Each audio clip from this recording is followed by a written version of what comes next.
vez, mas eu estou numa fase que não tenho mais muita consciência dessas coisas, mas acho que é a minha primeira vez, uma coisa que eu não digo há muitos anos. Então é um prazer e eu espero que, se eu for feliz e as senhoras e os senhores receptivos, nós tenhamos uma noite produtiva e que vocês ouçam o que eu tenho a dizer como se ouve a um ser humano.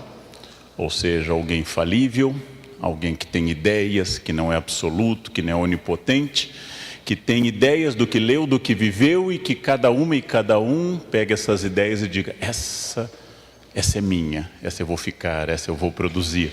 E a outra diga: essa eu tenho que adaptar, o Leandro está um pouco desequilibrado nessa. E outra que os senhores e as senhoras digam: essa de jeito nenhum, é um absurdo. Assim a gente pensa, assim a gente pensa. Não existe obediência cega, não existe fidelidade absoluta a nenhum ser humano, a nenhuma pessoa que tem suas características. Assim nós devemos sempre pensar em relação às coisas. Vivemos um momento atípico, aqui há muitos jovens que nunca tinham vivido uma crise tão profunda. Mas acreditem no tio, já houve várias. Ouçam o tio, já houve outras crises. Eu tenho uma experiência de 35 anos de magistério, sou tão antigo que dei aulas de moral e cívica e USPB. Para os senhores terem uma ideia. Alguns aqui devem ter tido aula de moral e cívica e USPB. Eu dei aula de moral e cívica e USPB. Sei todos os hinos, a letra de todos os hinos, bandeira, república e assim por diante. A crise atual é importante, a crise é significativa, mas é muito importante dizer que o grosso da crise econômica começou a passar, o grosso da crise econômica está se afastando, mas a crise moral e a crise ética ainda é muito intensa. Eu cresci ouvindo do meu pai e da minha mãe: estude para ser alguém, seja honesto. Hoje é difícil dizer essas coisas, porque tanta gente que não é ninguém chegou longe. Tanta gente desonesta está no topo, há tantos canalhas nos governando, que a gente fica muito impressionado com as coisas. Então, é um momento específico, é um momento difícil, a crise está terminando, mas o quadro político está instável e, infelizmente, devo profetizar, o ano que vem não será fácil.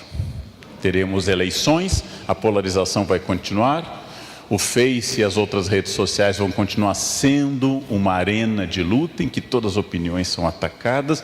E aí eu começo dando um primeiro conselho que não é filosófico, nem histórico. Eu dou um conselho absolutamente da minha avó, uma imigrante alemã que passou a vida inteira quase no Brasil. Não toquem tambor para maluco dançar. Não toquem tambor para maluco dançar. Quando alguém começar a berrar, adjetivar com os olhos irritados, vão se afastando lentamente, concordem, tenham reações bovinas, e saiam correndo, Não discutam com pessoas perturbadas, é perda de tempo, perda absoluta de tempo. Então, nesse quadro político instável, de ódios, evitem o ódio, não cultivem o ódio. O ódio vem às pessoas, não compartilhem. Há um conselho que eu ouvi na Ásia de um budista que dizia: o ódio é um veneno que só funciona se você beber. Se você precisa aceitar o ódio do outro. Afastem-se disso, porque tem tanta gente interessante, tem tanta gente desafiadora, que as nossas dúvidas têm que ser de várias ordens. Nossas dúvidas são lícitas, são boas, mas nossas dúvidas não podem ser longe da ética, não podem ser longe de princípios. E como eu digo aos jovens professores que eu formo na Unicamp, um conselho que eu escrevi no livro Conversa com um Jovem Professor: é muito importante que em uma sala de aula exista ao menos um adulto. É bom que esse adulto seja o professor. É muito importante que num ambiente, por mais que tenha gente brigando, destruindo e gritando, que eu redobre a minha capacidade de ser pacífico. Esse é o primeiro ponto no momento que nós estamos vivendo. O mundo está em transformação. Essa transformação sempre ocorreu, mas ela se acelerou. Quando meu pai se formou em Direito em 59, na Universidade Federal de Porto Alegre, ele nunca mais fez outro curso de atualização. Ele nunca fez MBA, ele nunca foi em busca de outro curso, porque naquela época as pessoas se formavam e assim ficava. O tempo era um tempo repetitivo. Hoje isso não é mais verdade. Hoje, se você já está formado, tem necessidade de mais cursos, de mais atualização. Aquela época passou. A velocidade da transformação está tão grande, darei exemplos do que seria uma espécie de filosofia de um grego chamado Heráclito, que confiava e dizia que tudo era movimento, pantarrei em grego, tudo move, tudo se move, tudo se transforma, todas as coisas se transformam. Por exemplo, os celulares que as senhoras e os senhores têm nas mãos, eles são a síntese de toda a memória da humanidade. Todas as coisas que nós já produzimos como espécie humana estão lá. Todas as poesias, todas as obras de arte, todas as músicas estão ao nosso alcance. Isso é uma revolução. Isso é uma radicalização da Revolução de Gutenberg.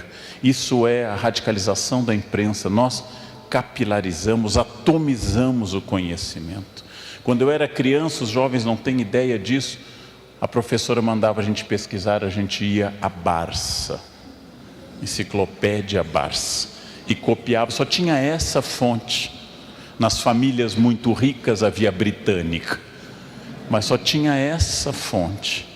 O conhecimento estava em bibliotecas, o conhecimento estava reservado em bibliotecas. Hoje, cada vez mais, ele está para o bem e para o mal atomizado. As escolas têm que ser revolucionadas e elas ainda, digo isso como professor, elas ainda não notaram a revolução, que é ter uma memória em HD externo. Uma memória externa a nós. Essa transformação também atinge um fato importante. A maior empresa de transporte urbanos do planeta não tem um único carro. Ela é um aplicativo na nuvem. E se você não sabe o que é nuvem, você tem diploma de datilografia. Isso é uma característica. Você não sabe o que é nuvem, pensa em nuvem e acha que é um fenômeno meteorológico, você tem diploma de datilografia e fez o SPB na escola. Mais uma mudança importante para a gente registrar: a maior empresa de hospedagem do planeta, Airbnb, não tem um único hotel. Ela é um algoritmo de hospedagem, ela é um programa da nuvem também. Ou seja, essa é uma mudança enorme. Claro que já no século XVI, Camões nos disse: mudam-se os tempos, mudam-se as vontades. Mas hoje essa mudança não é mais de uma geração para outra. Não é mais de uma geração para outra, ela é uma mudança imediata. Entre 2010 e 2017 já temos um outro comportamento tecnológico. Uma pessoa de 15 anos já não pertence mais à geração tecnológica de alguém de 25. Ora, tudo isso, claro que assusta mais quem nasceu antes, e eu vou lembrar que nós temos 3 grandes etapas de valor na história humana. A primeira etapa, que nos dominou desde a pré-história, foi a força física. Era o guerreiro mais forte que dominava a tribo, que tinha valor como líder. Essa força física foi substituída pela força do capital. Quem é mais rico manda na sociedade. Não preciso mais ser o mais forte, basta ter mais dinheiro. Chegou a hora do velhinho gostoso e rico. Não precisa mais ser o mais forte. Eu posso ser o Neymar e serei lindo, desde que o dinheiro e a fama me acompanhem. Esse é um novo critério. É claro que força física ainda conta, é claro que dinheiro é fundamental, mas nós temos uma terceira etapa, e essa pouca gente se deu conta. Hoje o que manda no mundo é a inteligência e não a força física. E apesar do capital ser fundamental, o capital hoje deriva da inteligência e não da produção. Não é mais o dono da usina siderúrgica, não é mais o montador de automóveis que é o milionário, mas é o fundador do Facebook, de um programa. É o fundador do Google e assim por diante. São essas pessoas que hoje são responsáveis pela maior circulação de capital no mundo.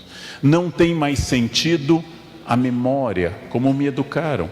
Quando eu era criança, decorávamos que o Brasil tinha 8.511.965 quilômetros quadrados.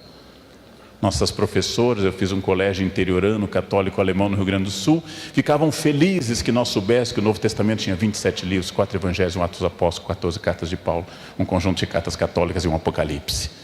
E aí nós tínhamos uma fé sólida, porque nós tínhamos memória. E essa memória, ela é importante. A memória é uma coisa importante, porém, o que hoje determina não é a memória, a primeira instância da inteligência, mas o que eu crio a partir da memória, que é a inteligência.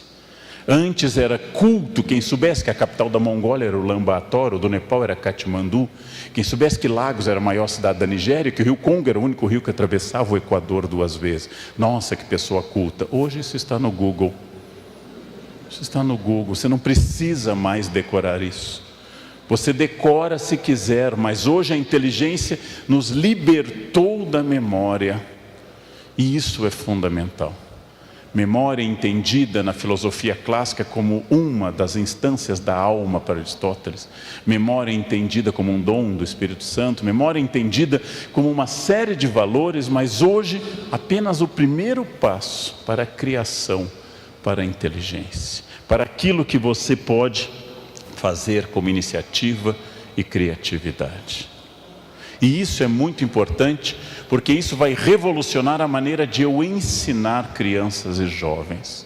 Ou seja, não mais para repetição, não mais para o padrão, mas para a criação. Se eu quiser que eles sejam cada vez mais pessoas que possam se adaptar à mudança. E é difícil. E por que é difícil me adaptar à mudança? Porque o primeiro limite é aquilo que eu, mais velho, valorizo, que é a tradição.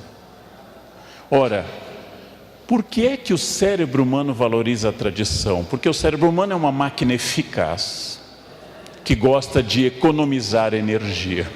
E a economia dessa energia é fundamental, porque ela significa que o cérebro não quer fazer ações desnecessárias. O cérebro é uma máquina eficaz. Sempre foi assim. Assim foi desde o começo. Ora, era muito interessante quando eu questionava, eu fiz música também, uma professora que nos dava, por exemplo, canto gregoriano, uma velha senhora, uma freira alemã, que dizia, você tem que aprender o modo frígio, você tem que aprender o modo dórico, você tem que aprender a ler em clave de dó. E a gente, mas por que, irmã Heloísa? Porque quando vocês ensinarem, vocês saberão. Ou seja, ensinar era o sistema que auto-justificava o que havia antes. E isso é uma coisa interessante, porque a tradição vem ao lado de um mecanismo fundamental, que foi colocado na espécie humana como uma forma de sobrevivência, que é o medo. O medo é prudente. O medo pode ser uma virtude que impede, segundo Aristóteles, o exagero, ou seja, impede a temeridade, já que o equilíbrio é uma virtude aristotélica. Porém, quando o medo nos domina, ele se chama covardia. Eu valorizo muito um aluno que no doutorado vai fazer um seminário, como fizeram terça-feira, sobre a obra que eu estou analisando, e aí ele tem medo, ele treme, mas ele enfrenta e faz. Eu valorizo muito quem domina seus medos, quem tem medo de voar e voa, quem tem medo de casar e casa. Eu valorizo quem enfrenta o medo. Mas veja, nós, seres humanos, somos descendentes de covardes. Quando nossos ancestrais chegaram à porta da caverna, uns disseram, vão na frente, vamos ver se no fundo da caverna há animais. Os que foram na frente morreram. Os que ficaram na porta da caverna, prudentemente ou com medo, são nossos ancestrais. Nós somos descendentes de pessoas prudentes. Bem, o excesso de medo, o medo dominando, chama-se covardia. A genética é uma coisa importante. Há pouco, num debate para um livro, uma autoridade me disse, talvez a gente tenha apenas 5% de liberdade, o resto é genética. Eu não sei o número exato, eu não tenho capacidade de pensar nesse número, porém, 5% é bastante. As abelhas têm 0. As abelhas são exclusivamente guiadas pela genética. Nenhuma abelha amanhece republicana. Nenhuma abelha diz, vamos derrubar essa rainha que não faz nada. Nenhum leão pode se tornar vegano.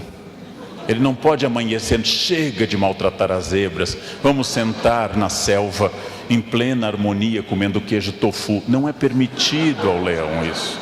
Não é permitido ao leão isso. Os seres animais tidos como irracionais seguem um código genético. Nós somos livres. O livre-arbítrio é uma profunda característica da humanidade.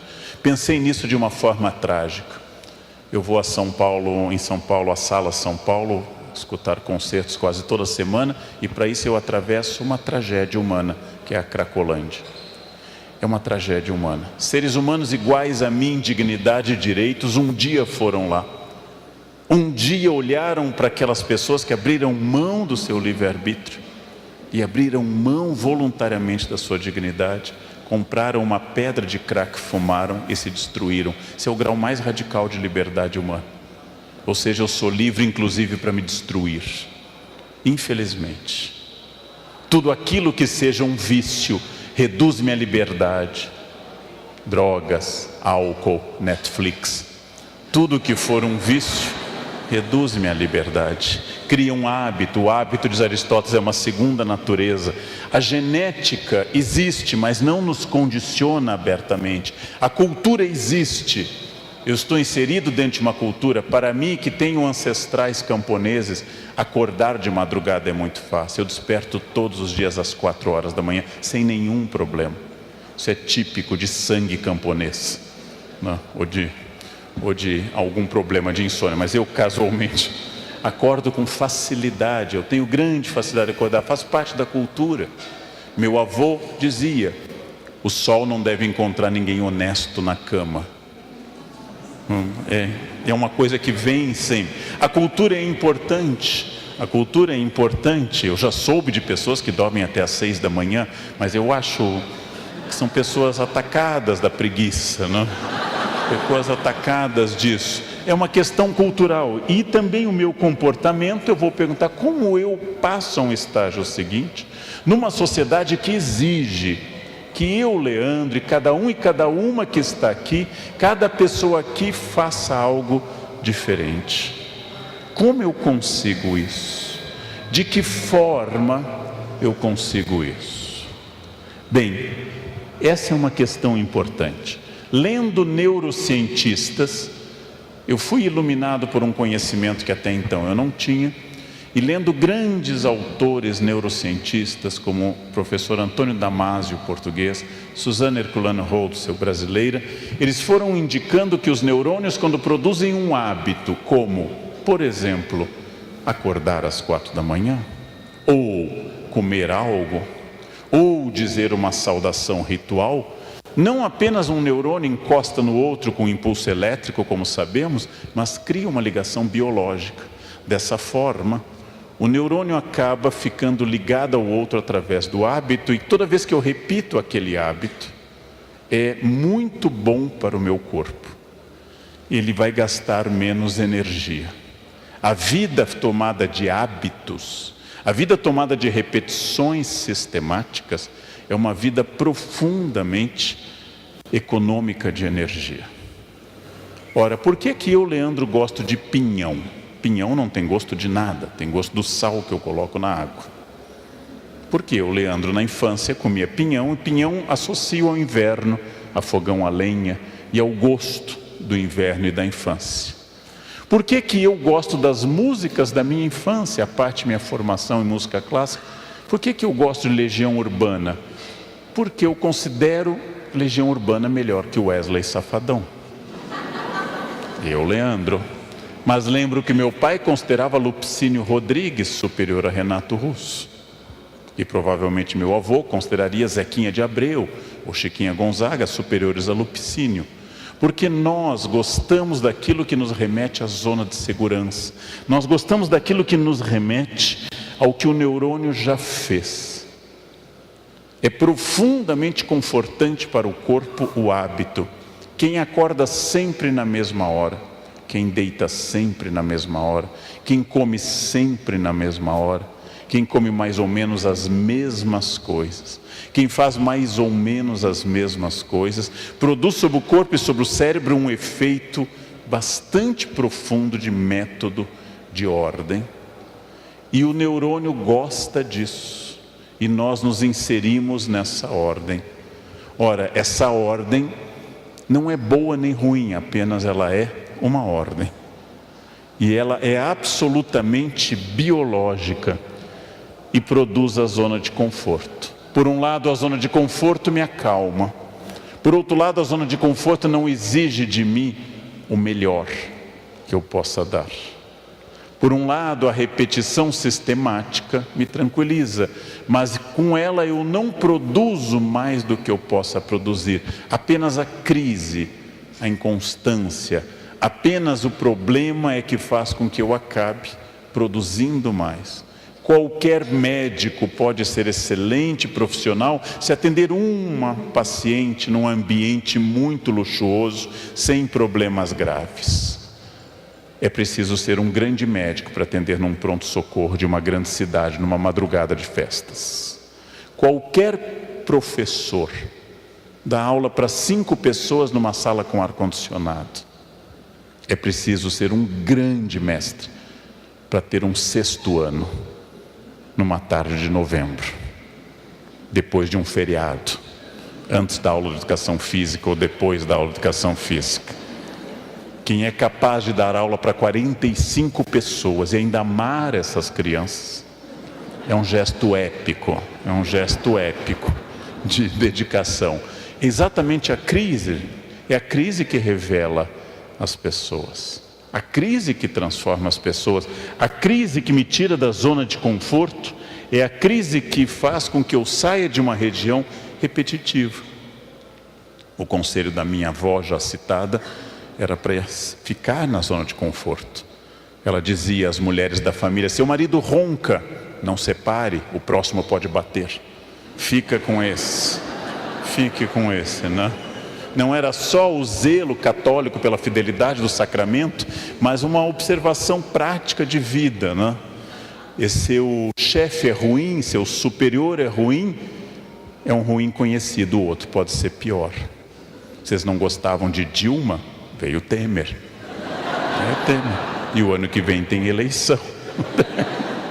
Então fica essa questão do ousar e do repetir. É claro que a perspectiva, o afastamento para eu ter uma distância em relação às coisas, ela é fundamental. Mas saibam, tudo aquilo que me tranquiliza, tudo aquilo que me leva para a minha região de conforto, me afasta do sucesso. O sucesso eu não estou entendendo aqui como ganhar dinheiro, pode ser. Sucesso eu estou entendendo o intelectual, sucesso eu estou entendendo o empreendedor, sucesso eu estou entendendo a dona de casa, sucesso eu estou entendendo o religioso que tem objetivos e quer atingir o seu sucesso, perfeição da alma, acúmulo de dinheiro, cuidados com a família, seja o que for. Tudo aquilo que me tranquiliza me afasta do sucesso. Tudo aquilo que me deixa bem me afasta do bem e do desafio. Por isso que todos querem o sucesso, mas eu não sei qual é a escolha certa.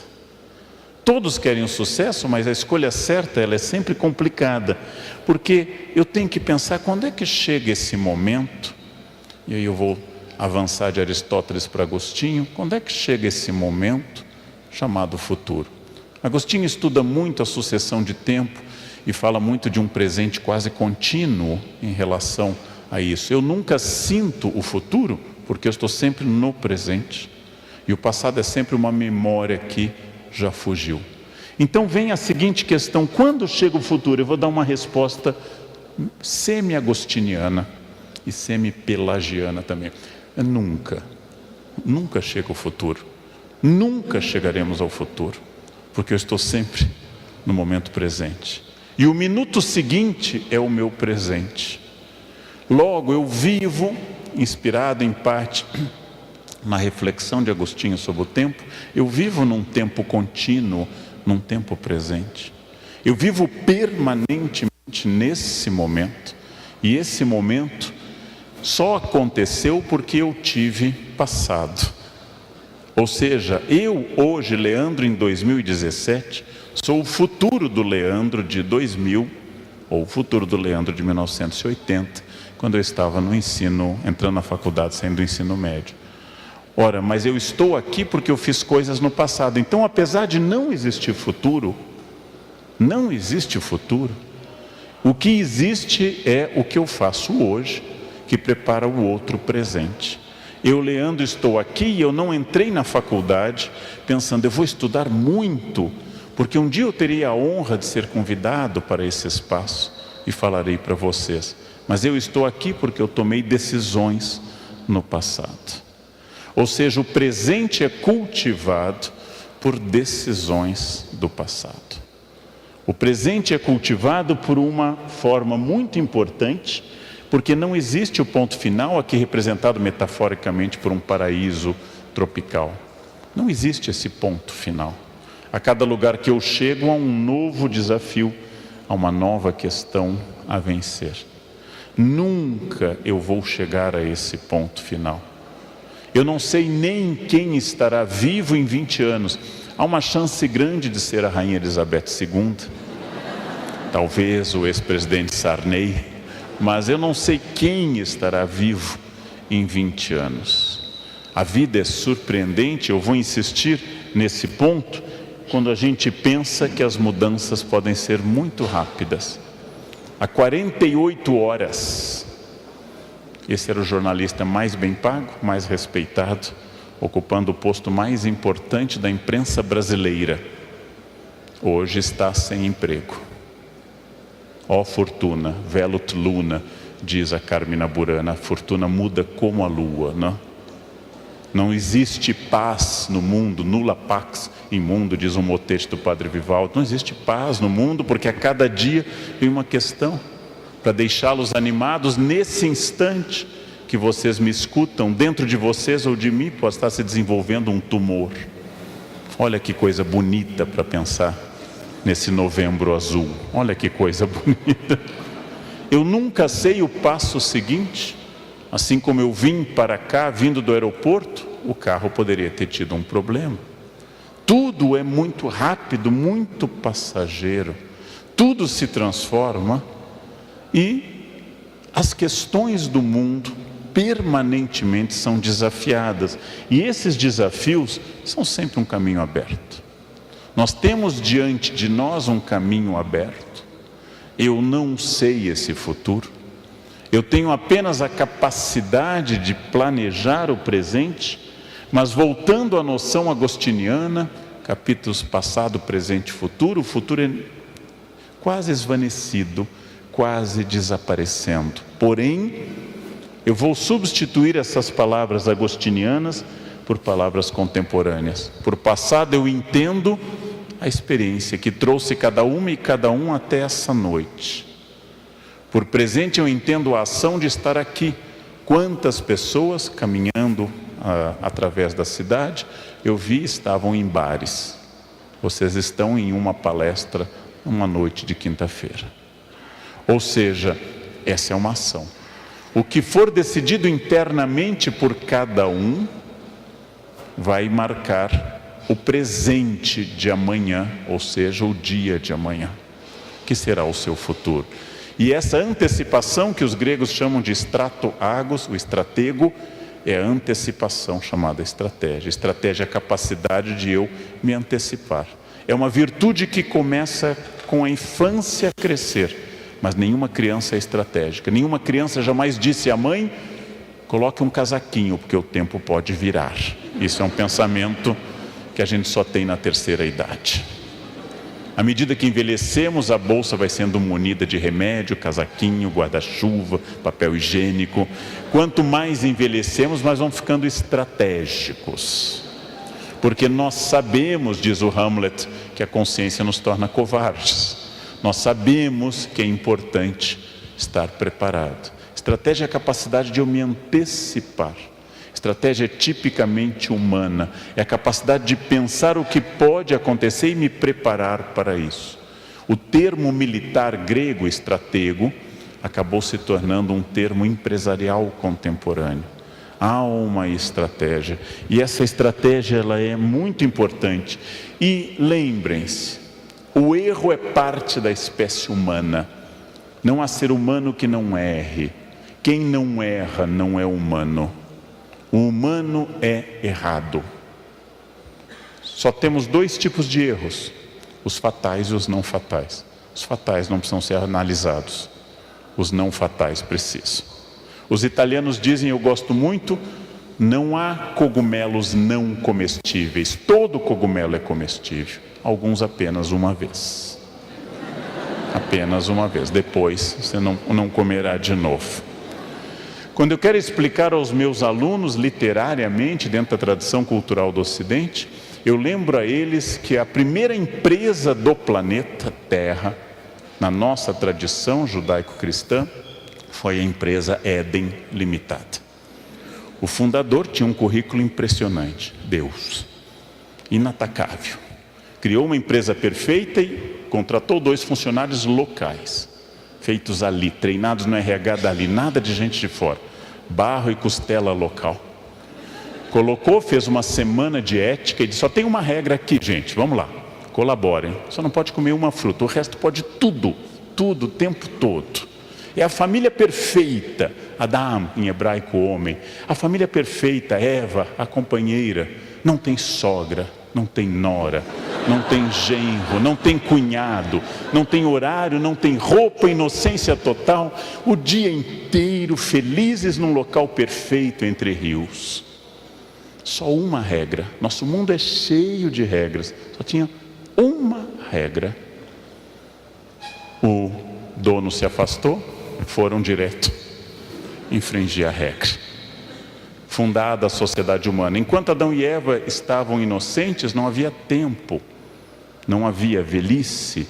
No momento que eles pecaram e envelheceram e conheceram a doença, a morte e a dor, começa a história. Expulsos por justa causa, vão para a terra, começam a plantar, têm filhos. Adão e Eva geram Caim e Abel. Caim matou Abel, como vocês sabem. Primeira família humana, resultado, 4 pessoas, os mais próximos de Deus, os mais longevos. Adão viveu 930 anos. Os mais longevos, 2 pecadores, 1 assassino e 1 cadáver. Essa é a primeira família humana, gente. Muito mais próxima de Deus do que a nossa. A nossa tem muito mais problemas do que essa, não? E não deu certo. Não deu certo. Aí começa tudo de novo, começam mais filhos, etc. Aí vem o dilúvio.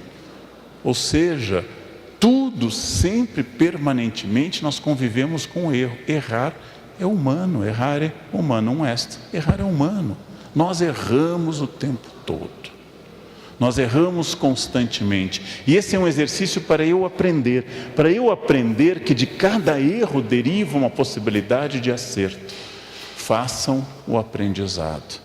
Façam esse aprendizado. Cada erro é uma indicação estratégica que você não é perfeito. Cada erro fere o meu orgulho, fere a minha vaidade, o primeiro pecado capital, fere aquilo que me torna soberbo. Cada erro mostra, você se acha muito, perceba que aquilo que você faz diariamente, desde que nasceu, desde que você tinha 11 a 14 meses, que é andar, você tropeça. Hoje, tenho 54 anos e tropeço. E eu treino isso diariamente há 53 anos. É uma lembrança permanente. Você é humano, você nunca atingirá a perfeição. Não se vanglorie, não fique soberbo, porque tudo que te protege, te sufoca. Usando a metáfora da gestação, do embrião, da galinha, do pinto no ovo. Se até o 21º dia, 3ª semana, o pinto romper o ovo, ele morre. Se a partir da 3ª semana ele não romper, ele também morre. Toda vez que eu protejo demais um filho, um aluno, um subordinado, eu o torno limitado. Todas as vezes. Não há fórmula mais clara para tornar alguém imbecil do que mimá-lo. Quando eu mimo alguém, eu reduzo a sua humanidade. Ou seja, tudo que me protege também impede que eu saia da zona de conforto. Vamos dar agora um princípio mais psicológico e filosófico. Por que a estratégia é difícil? Ora, eu sei que se eu comer o doce, o donut, que aqui está, eu vou ser feliz agora. E se eu não comer, eu vou ser feliz no futuro. Se eu comer o doce, eu vou ter 1 minuto de prazer na boca e o resto da vida estará na minha barriga ou no meu quadril. O resto da vida. Eu tenho opção entre 2 caminhos: o prazer imediato ou o prazer estratégico de médio e longo prazo. Se eu comer comida carregada em gordura, bacon, pururuca, eu tenho só a vantagem de não ter Alzheimer, porque quem come gordura diariamente morre antes de chegar à idade de ter Alzheimer. É uma vantagem, é uma vantagem. Comida gordurosa impede doenças degenerativas. Você passa para outra aos 35 no máximo. Bem, eu tenho que tomar decisões a todo instante. Acontece que o prazer de ficar na cama para alguns, ele é imediato. E ter que fazer alguma coisa, ir para a escola, estudar, produzir, rezar, é um prazer que vai no momento seguinte.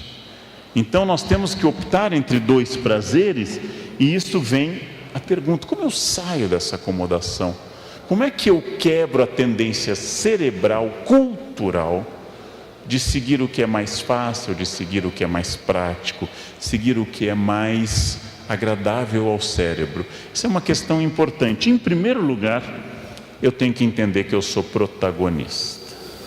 Em primeiro lugar, eu tenho que entender, analisando a vida de grandes pessoas, intelectuais, militares, estadistas, místicos, que eu sou protagonista. Em toda a história, nós estamos tomados por dezenas de milhares de exemplos de protagonismo. Pessoas que saíram da sua zona de conforto e implantaram uma mudança extraordinária. Gente como Machado de Assis, mulato, epilético, filho de uma mulher muito pobre, e que de repente decide ser o maior escritor da língua portuguesa. Nada na sua biografia indicava isso. Havia uma donzela analfabeta, sem formação, no interior da França. Ela teve uma ideia: eu vou até o rei da França e vou libertar o país. É Joana d'Arc.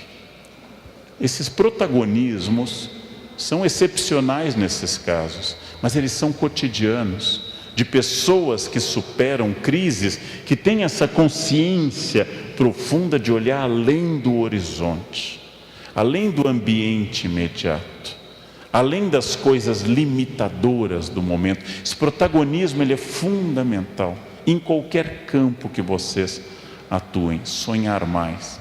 Disse um publicitário em São Paulo, no Izanguanais: você deve sempre querer ser Alexandre o Grande, nunca Alexandre o Médio. Você não deve mirar no médio, porque você vai ser menos. Você deve mirar alto. Você deve mirar alto. Você deve aspirar a mais. Você deve tentar cada vez mais através de uma racionalidade estratégica. Nós podemos muito mais do que nós fazemos. As pessoas me perguntam, eu tendo a ser irônico na resposta, elas me perguntam: Leandro, como é que você consegue ler tanto? É complexo, mas eu vou revelar o segredo. Para ler tanto, o segredo é: senta, abre o livro e lê. Pronto. E quando termina, pega outro livro. Como é que você consegue acordar assim? Toca o celular, eu abro os olhos, eu levanto e começo o meu dia. É isso. Nossa, eu não sei como é que você consegue fazer isso. Fazendo. Agora, uma coisa importante para dizer: quando eu era muito jovem, graças à influência do meu pai, comecei a estudar francês e outras línguas. Depois fui para a Aliança Francesa, depois juntei um dinheirinho, passei uma parte da minha vida na França. Aí eu recebo um professor, traduzo, faço qualquer coisa, e eu ouço de um colega: nossa, Leandro, você tem muito jeito com línguas. Eu não tenho jeito nenhum. Eu não ganhei o dom das línguas. Nunca baixou uma tocha na minha cabeça e eu passei a falar línguas. Cada língua foram anos de sacrifício e saiu. E aí eu entendi uma coisa que eu digo com certa alegria e certa dor: sorte, jeito, talento é o nome que o vagabundo dá ao esforço que ele não faz. É muito importante isso, gente. Quando o vagabundo olha, eu não sei o que você faz, sua casa está tão arrumada, eu arrumo, é assim, eu arrumo. Mas qual o segredo de conseguir fazer isso? Fazendo. Ah, mas eu não consigo, então morra. Não venha me perguntar o que fazer. Claro, não desejo a morte de ninguém, mas tem gente que está consumindo oxigênio num planeta que tem tão pouco, né? Tão pouco oxigênio a esse respeito. Eu quero distinguir uma coisa muito importante, sou um especialista em religiões. Religião é uma parte central da espécie humana. Não há povos até o momento espontaneamente ateus. O ateísmo é sempre uma imposição do Estado na espécie humana. A religião é central na nossa espécie, mas eu quero distinguir da magia, a associação de poderes a objetos materiais, a magia. E é isso que eu quero condenar. Abandonem a magia. Parem de comer lentilha no ano novo para ter dinheiro, gente. Cada grão 1 milhão, não tem um pé rapado que não acredite nisso, todo ano, e está lá no Serasa, o ano inteiro, mas continua comendo lentilha. Parem de comer, guardar sementes de romã no ano novo. Parem de fazer macumba. Parem de atribuir objetos poder. Isso é um erro porque é inútil. Parem de usar roupa amarela para atrair dinheiro no ano novo. Parem de usar cueca vermelha para atrair amor. O que você atrai com uma cueca vermelha, gente? Isso que você atrai. Que Exu vai chegar na sua vida com uma cueca vermelha? Não amarrem fitinha do Bonfim, aquilo nunca mais sai do pulso, gente, nunca mais. Você fica com aquilo até a segunda vinda de Jesus, é uma coisa espantosa, aquilo nunca mais sai, não? Então, distingam o que é um ato de fé, de entrega religioso, da magia, que atribui a objetos poder. A magia é um sinal de infantilidade psíquica, ela é compreensível em crianças. Eu nunca uso a expressão, e não gosto de energia. Ah, esse ambiente tem uma energia boa. Eu vou com alunos ricos de São Paulo para a Ásia, estamos num hotel no Butão, e elas dizem, esse hotel tem uma energia boa. Eu disse, não, ele é luxuoso, custa $1.000 a diária. Não é energia, gente. Não é energia. Essa mulher a energia dela é muito pesada. Não, ela é chata, ela é insuportável. Não tem nada a ver com energia, gente. Não existe energia. Não adianta, tendo um problema a resolver, em casa, na empresa, onde for, não adianta se fechar numa sala, colocar cristais, cantar mantras. Podem encher a sala de imagens de Buda, de elefante, de arroz, podem fazer o que quiser, o problema continua lá. Continua lá.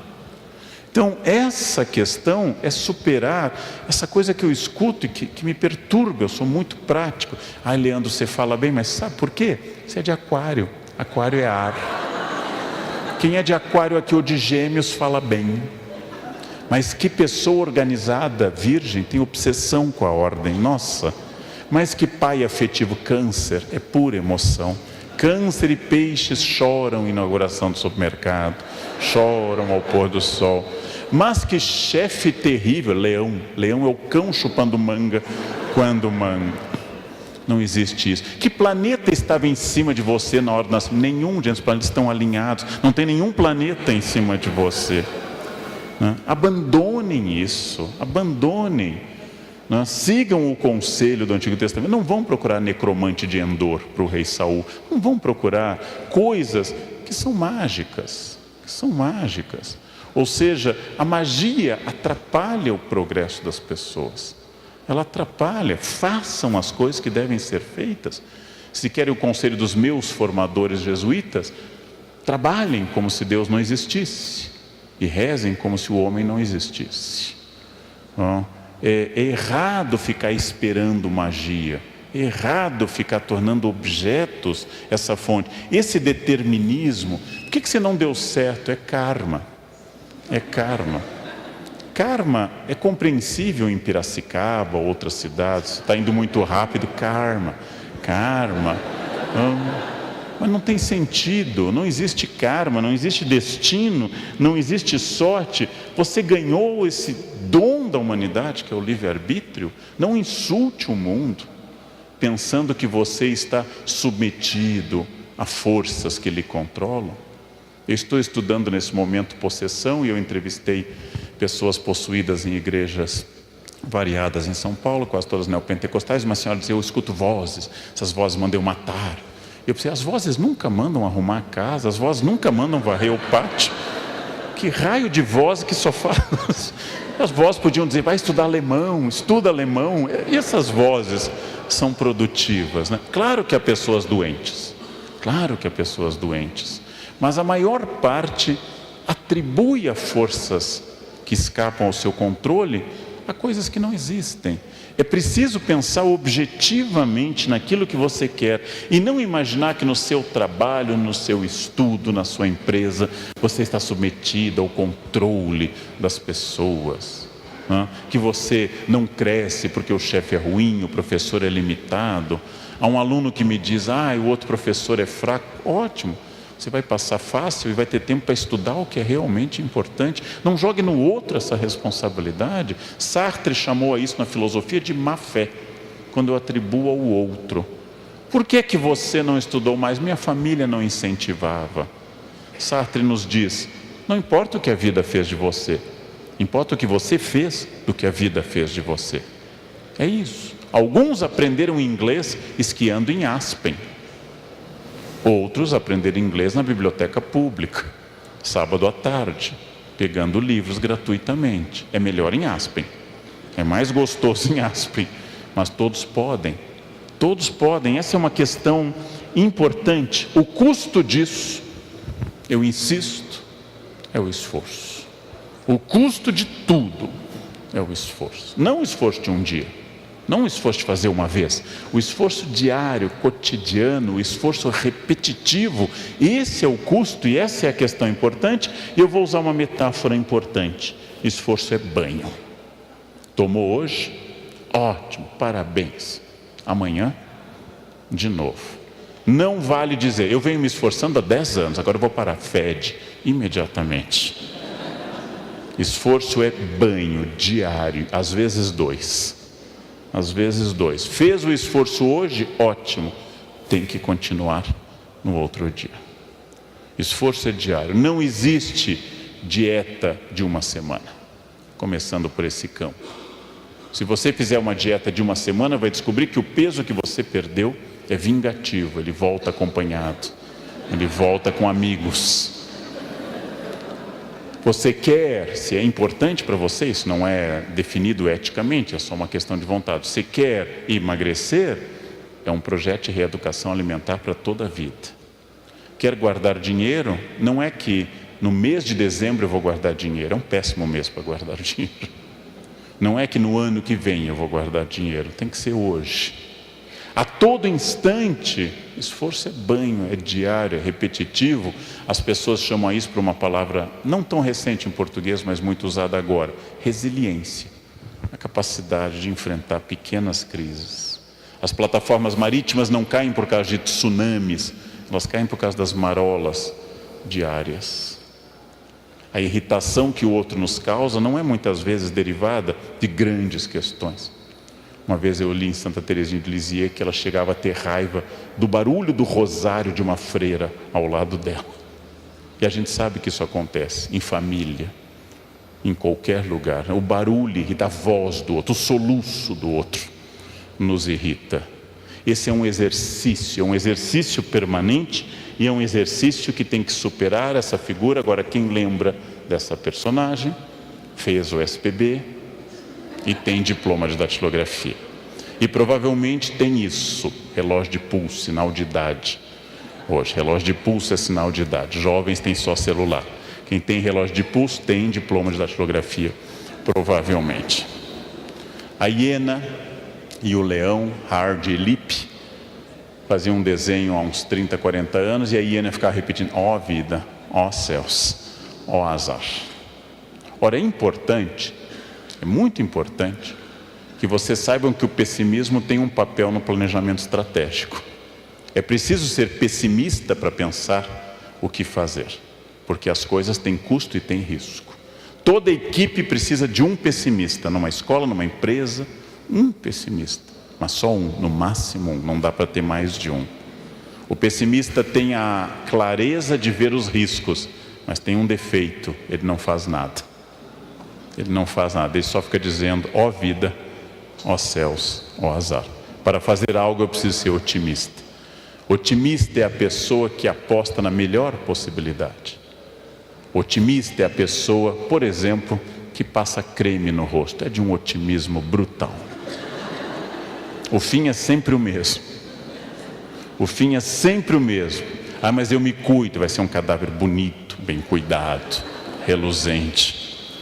Ora, o pessimista nos traz à tona os riscos, mas para isso eu preciso aprender a controlar o tempo. A única coisa que não pode ser reposta, a única coisa que não volta, a única coisa que nos aprisiona permanentemente é o tempo. Tão poderoso que ele atinge seres inanimados ou irracionais, melhor dizendo, como essa samambaia, ou as cadeiras nas quais os senhores e as senhoras se assentam. O tempo é brutal, paz, permanentemente. Tempo perdido é tempo perdido. O controle do tempo é fundamental. E um dos grandes assassinos do tempo está nas nossas mãos. É isso aqui. Quem vive acessando redes sociais e comunicando a beleza da sua existência. Acordei, kkkk. Está sol aqui. Estou no quilo, kkkk. Essa onipotência do símbolo do potássio, kkkk, o tempo todo, gente. Não é necessário comunicar ao mundo que o sol nasceu, porque ele nasce no mundo inteiro, todos os dias. Ele vai se pôr também no mundo inteiro. Não é necessário comunicar ao mundo tudo. Não é necessário, acima de tudo, lança uma campanha nacional de importância extraordinária. E eu sei que vocês vão gostar da campanha que eu falo no Brasil inteiro, pelo fim do bom dia em grupo de WhatsApp. Pelo fim desse bom dia. Não respondam essas pessoas que dizem bom dia no grupo. E se insistirem, bloqueiem essas pessoas. Elas são enviados de Satanás para acabar com o tempo de vocês, gente. Não cedam a isso. Não cedam a isso. Insistam no aproveitamento. O que é aproveitar o tempo? É trabalhar sem cessar? Não, isso é uma pessoa também obcecada. Aproveitar o tempo é quando estiverem lendo, leiam. Quando estiverem relaxando, relaxem. Quando estiverem comendo, comam. Quando estiverem rezando, brincando, educando filhos, ensinando, façam isso. Não estejam em outro lugar. Quando dormirem, durmam. Não fiquem fazendo todas as coisas ao mesmo tempo. É isso, foco. Foco para controlar o tempo, capacidade de resistir a um mundo líquido, segundo a expressão do sociólogo polonês e inglês Zygmunt Bauman, um mundo em que tudo está fora de foco, um mundo em que tudo está sendo feito ao mesmo tempo, permanentemente, um mundo que as pessoas arriscam a vida no trânsito para digitarem ao celular. Isso é uma patologia inacreditável, em que alguém se arrisca a morrer, matar ou ficar tetraplégico para responder, estou aqui, kkkk. Imaginem uma coisa dessas, né? Restaurem a racionalidade e controlem o maior inimigo de todos nós, que é o nosso narciso. É uma das questões mais importantes. Somos profundamente vaidosos, somos profundamente narcisistas. Somos profundamente atacados pela experiência da nossa valorização. Há quase 5 anos eu gravei um café filosófico sobre a vaidade e contei uma história que Flaubert, o escritor francês do 19, recriava e inventava sobre Santo Antão, o mais famoso ser da história tentado pelo demônio. Antão resistiu durante 80 anos às investidas diárias do demônio e foi alvo de muita história da arte. Bosch pintou, Dalí, Salvador Dalí, muita gente pintou as tentações de Santo Antão. Antão resistiu bravamente a todas as tentações. E segundo Flaubert, não segundo a legenda áurea, segundo Flaubert, já muito idoso, o demônio desistiu de Antão. Não dá, chega, é demais. Você resistiu a tudo. O demônio se retirou e disse: primeira vez que um ser humano me vence. Antão se ajoelhou e disse: agora eu me tornei um santo. O demônio sorriu e voltou. Antão havia resistido a tudo, menos a vaidade. Contei no livro Pecar e Perdoar uma história tirada dos Fioretti de São Francisco, as florezinhas, no qual Francisco, no fim da vida, quase 40 anos, está deprimido, porque havia feito uma ordem extraordinária que crescia, baseada na pobreza, e ainda na vida dele, os monges começaram, os frades, começaram a acumular bens, começaram a ter bibliotecas, a terem brigas por bens. Aí Francisco: mas para que serviu tudo que eu fiz? Se os meus seguidores ainda na minha vida já estão destruindo o que eu fiz. Então ele vai se entrevistar com sua amiga caríssima Clara, e Clara diz: sabe qual é o problema, Francisco? Você ainda não é pobre, mas como se ele só tinha um hábito, como se ele andava de pés descalços, como se ele dormia no chão, como se ele maltratava tanto o corpo com jejuns que teve que pedir desculpa ao corpo antes de morrer. Desculpe, irmão corpo, pelos jejuns e penitências. A Clara disse: você ainda é apegado à sua obra e à continuidade dela, você ainda acha que ela lhe pertence. Francisco entendeu, enfim, que o máximo que eu posso fazer é o máximo. Morreu feliz, deitado no chão da Porciúncula, que hoje é a imensa igreja de Santa Maria degli Angeli, cantando o Cântico das Criaturas, mas dando um conselho final a seus amados próximos, Frei Leão e outros: eu fiz a minha parte, agora vocês façam a de vocês. Eu só posso fazer a minha parte. É vaidade querer controlar, é muita vaidade querer controlar tudo. Uma vez eu dei uma palestra há mais de 20 anos para um grupo enorme de professores do então ensino de primeiro grau, hoje fundamental, e uma professora religiosa me disse: professor, eu faço tudo isso que o senhor diz, mas meus alunos não prestam atenção em mim. Então contei uma história a ela para animá-la. Imagine, professora, Jesus como professor, 12 alunos, a senhora tinha quantos? Eu tenho 50. Jesus está em vantagem. Ele tem homens adultos que decidiram segui-lo, a senhora tem crianças que foram colocadas à força na sua sala. As aulas de Jesus são melhores que as suas. Levita, transfigura, ressuscita, anda. Nenhum professor consegue esses efeitos numa aula. Hoje nós vamos ressuscitar, hoje nós vamos multiplicar. As aulas eram fascinantes. 3 anos de curso, 3 anos de curso. Ao final, festa de encerramento, como todo grupo letivo. Festa de encerramento, jantar na pizzaria. Festa de encerramento. O tesoureiro da turma vendeu para a diretoria de ensino. O líder, naquela noite, traiu 3 vezes. Ele nunca deu aula. 3 vezes. Nunca apareceu um dia na escola. Os outros desapareceram. João foi até a cruz. O mestre morreu. Para quem acredita, ressuscitou. 40 dias de reforço de férias. 40 dias insistindo. Mais milagres, mais milagres. E ao final Pedro faz a pergunta linda: Senhor, é agora que vai restaurar o reino de Israel? Ou seja, não entendeu nada. 3 anos de curso e a capivara não captou uma única coisa. Eu perguntei, aí ele desistiu, foi embora, mandou um reforço escolar que é o Espírito Santo, mas ele disse: chega, né?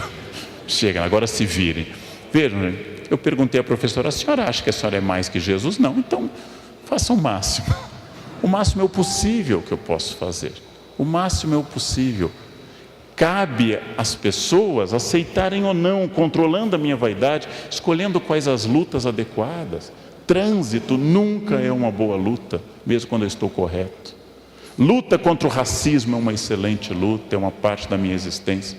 Racismo é um mal terrível, é uma doença, é um desvio de caráter, é uma quebra da ética, além de ser um ato criminoso inafiançável. Essa é uma luta boa. Proteger crianças, proteger mulheres da violência, isso são lutas. Trânsito, futebol, é absolutamente inútil, gente. Escolham as lutas são poucas, e sigam essa tradição para decidir sobre coisas. Ouçam muito, reflitam e hajam. Ouvir mais do que falar, refletir antes de agir. O silêncio é fundamental. O silêncio é fundamental. Isso é muito importante para que eu possa agir num mundo que fala muito e que embola a ação estratégica. Ninguém mais escuta ninguém. Façam o teste. Ao voltarem a casa hoje, digam à pessoa que lá ficou: eu estou cansado. O que os senhores e as senhoras ouvirão? Quem está casado há mais de 12 horas sabe. Eu estou cansado. O que eu escuto em casa? Eu também.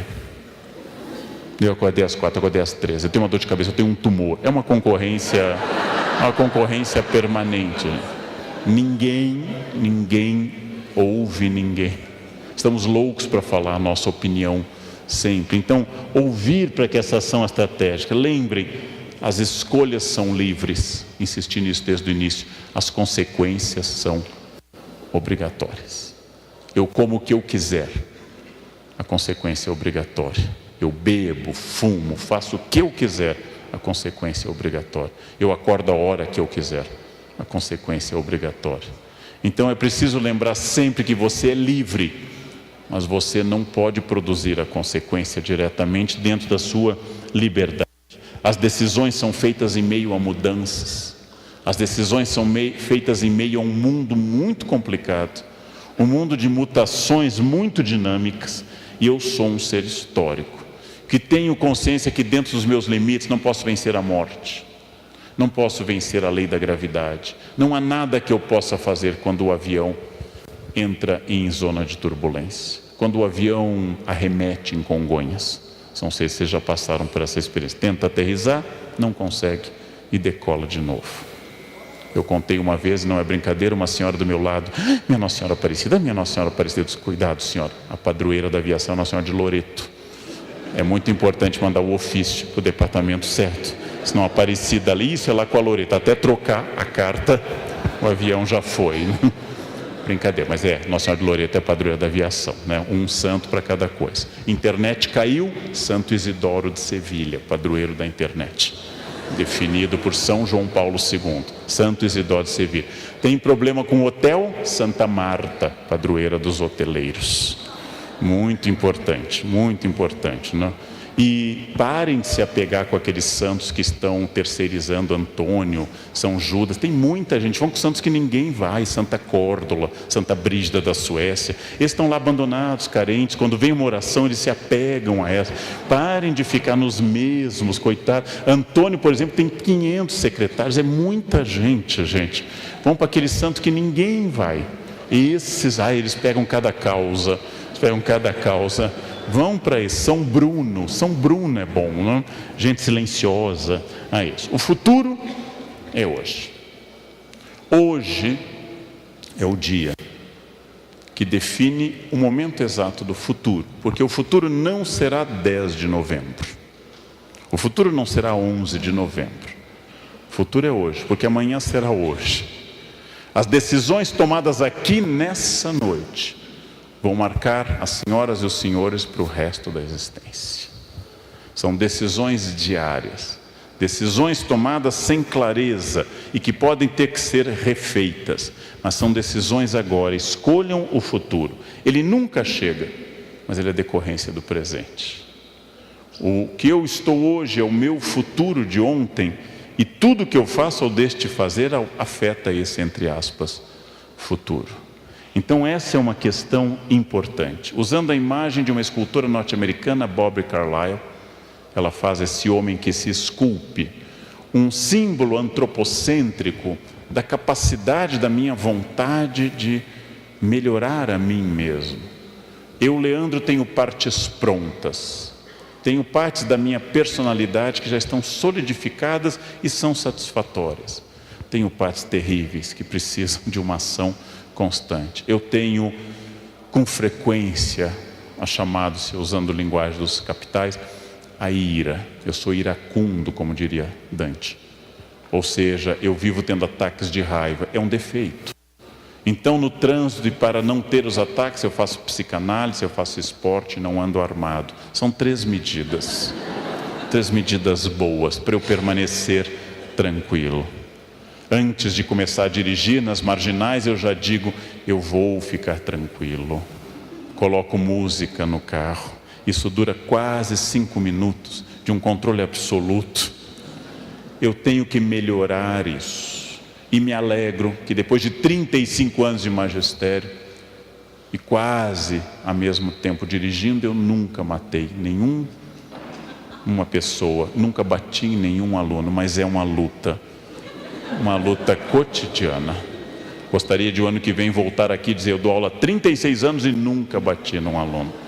Mas por vezes essa minha ira aparece em irritação com as pessoas que trabalham comigo. Eu sou muito rápido, algumas pessoas são mais lentas. Essa irritação vem, depois eu peço desculpas. Uma pessoa ética não é a que não erra, senão a ética seria a ciência dos anjos. A ética trata das pessoas que erram e têm dor com o seu erro e querem retomar o caminho correto. A ética não fala de ninguém perfeito, fala de pessoas perfectíveis, não perfectum, feito até o fim, mas em processo de perfeição. Como diz a minha secretária, ironizando meus ataques, a diferença entre a araucária e o gaúcho, que eu sou, é que a araucária leva 30 anos para ficar grossa. Ela diz que... E o gaúcho já nasce com essa habilidade. E quando eu erro, eu tento voltar atrás, peço desculpas, me arrependo, a dor me acomete, a consciência me acusa e eu volto a essa luta constante que vai ser até o final da minha vida. Ou seja, as partes que eu tenho que lutar, as partes que estão boas, há partes que sempre foram fáceis, há partes muito complicadas. E tudo isso é o processo de eu me construir. E essa construção ela é muito, muito importante, porque com essa mensagem com a qual eu encerro a nossa reflexão, eu poderia dizer de muitas formas filosóficas, teológicas ou literárias, mas direi de uma forma muito linear. Eu sou sócio majoritário da minha vida. Na minha educação, minha mãe insistia muito na frase na infância: todo problema que começa com eu é seu. Todo problema que começa com a palavra eu é seu. Só nos traga problemas que comecem com a palavra, o pronome nós. Eu é um problema seu. Então, essa questão é uma questão importante. Eu sou sócio majoritário da minha vida. Eu sou a pessoa que produz essa vida. Sócio majoritário não manda em tudo, é importante lembrar, mas manda bastante. Sócio majoritário não controla tudo, mas tem um imenso controle sobre as pessoas. Então eu sou o que produz a minha vida. Muitas pessoas me dizem: está chegando o Natal, eu me sinto triste no Natal, não gosto do Natal. Bem, transforme seu Natal numa data alegre. Faça, não fique reclamando. A pergunta que Freud fez antes de morrer em 39, por que as pessoas buscam a infelicidade e quando encontram, permanecem nela e se surpreendem? Façam o Natal alegre, mudem a estrutura da festa. Ou seja, façam as coisas acontecer. Sou sócio majoritário da minha existência. Eu tenho uma consciência enorme disso. O corpo que eu tenho, o que eu sei, a família que eu construí, o conhecimento que eu acumulei, as minhas virtudes, os meus imensos defeitos, começam com o pronome pessoal reto, eu. Não começam, vou usar um erro de português, com nós, mas só para ficar claro, está errado, viu? Não começam com nós, não começam conosco, começam com o pronome eu. E é assim que dolorosamente eu sou fruto de uma vontade ou de uma falta de vontade, de uma ação ou de uma falta de ação. E eu poderia fazer mais ou menos, mas sempre de acordo com essa propriedade de ser sócio majoritário da minha existência. Isso é uma questão extraordinária para a gente passar adiante. Sejam autônomos, tornem-se adultos. Não confundam liberdade com voluntarismo, fazer o que quer. Liberdade é o fazer o que é preciso. Só o ser humano é livre, porque só o ser humano faz o que é preciso. Os animais não são livres. Se eu pisar na cauda do leão, ele jamais vai dizer: eu senti que não houve intenção. Então, apesar de estar doendo, eu entendo que não. Leão não distingue entre crime doloso e culposo. Nós podemos fazer essa distinção. Você me machucou, mas não estava com essa intenção, foi acidental. Eu tenho liberdade que não é a liberdade do meu desejo, não é uma liberdade hedonista da busca do prazer, não é a liberdade de fazer o que eu quero, mas o que eu preciso. Eu sou humano porque faço o que eu preciso. Ou seja, eu sou humano porque eu faço o que é necessário e não só aquilo que eu quero. E vou começando a sofrer dessa verdadeira, ou ter o privilégio dessa verdadeira liberdade estratégica. Eu sou sócio majoritário da minha vida. Sigam a norma socrática, conheçam a vocês mesmos. É uma transformação de vida. Conhecer a si muda tudo na sua existência. Façam frequentes exames de consciência do seu dia.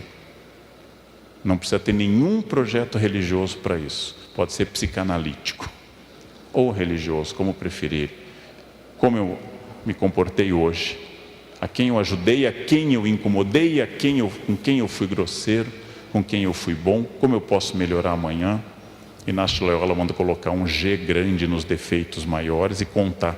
Depois vocês estão diminuindo semana a semana. Eu gosto dessa mente do século XVI, botar um G para cada defeito e depois ir contando se eles se repetem. Ou seja, trabalhem sobre si, trabalhem a sua possibilidade, sejam sócios da sua existência. Isso se chama autonomia, isso se chama protagonismo, isso determina a estratégia. Pergunta básica: onde vocês querem estar o ano que vem, em novembro de 2018? E onde vocês querem estar em novembro de 2027, daqui a 10 anos?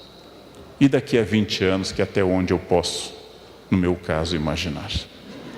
Daqui a 20 anos. Onde eu quero estar? Com quem? Se vocês tiverem clareza do ponto final, terão clareza da estratégia. Se tiverem clareza da estratégia, correm um risco de chegar lá. Correm um risco. Não a certeza, mas a chance matemática de chegar lá. E nisso, o resultado de tudo isso é chamado de plenitude, para uns, para outros simplesmente uma palavra tradicional de raiz indo-ariana: felicidade. Felicidade é estar onde eu tenho que estar, fazer aquilo que eu preciso, colher os frutos disso, reconhecer-me como errado, levar adiante meus espinhos na carne, segundo Paulo, minha ferida narcísica, segundo Freud, e continuar trabalhando nisso. Vale muito a pena, porque isso torna a vida interessante e não uma folha levada ao vento, sem vontade, uma folha sem forma, uma vida guiada por um protagonista, compartilhando a vida com outros protagonistas. E é isso que a gente chama propriamente de felicidade. E era isso que eu queria dizer nessa noite para as senhoras e para os senhores. Muito obrigado pela atenção dessa parte. Muito obrigado. Muito obrigado. Obrigado.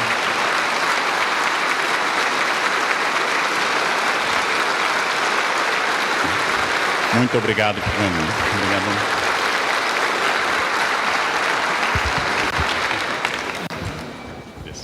Professor, nós que agradecemos a importante presença, em nome do Cicobi Crédito Malhas, gostaríamos que o senhor levasse uma lembrança desse nosso encontro e, para tanto, convido aqui no palco o diretor-presidente do Cicobi Circuito das Águas, Marcelo Gorgulho, que vem fazer a entrega.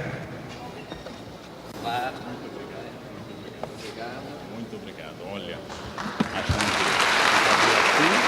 que ser vinho, né?